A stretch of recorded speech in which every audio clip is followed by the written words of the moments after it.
खबर शामिल करते हैं सरगोदा के इलाके पुल 11 से। सरगोदा के नवाही इलाके पुल 11 में ट्रैफिक कवानीन दरहम बरहम होकर रह गया।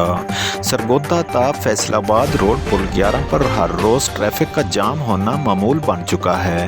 घंटों घंटों डैम्पर और ट्रक रोड को मुकम्मल ब्लॉक करके खड़े रहते हैं, जिसकी वजह से आवाम इतनी परेशान हो जाती है कि जिसकी कोई मिसाल नहीं मिलती।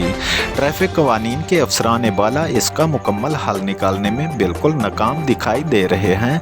अवाम उन्नास का कहना है कि पुल 11 पर जाम ट्रैफिक की वजह से एम्बुलेंस को भी शदीद दुश्वारी का सामना करना पड़ता है, जिसकी वजह से मरीजों के लिए ये मंजर क़यामत से कम दिखाई नहीं देता। अवाम उन्नास का कहना है कि ट्रैफिक कंट्रोल अफसरान बाला जिस तरह गाड़ियों का चालान बड़े शौक और ज़ौक़ से करते हैं, इसी तरह ट्रैफिक पुलिस को चाहिए कि पुल 11 पर मौसर हिकमत अमली तरतीब देकर इस मसला का हल निकाला जाए ताकि अवाम उन्नास इस रोड से बआसानी सफ़र कर सकें।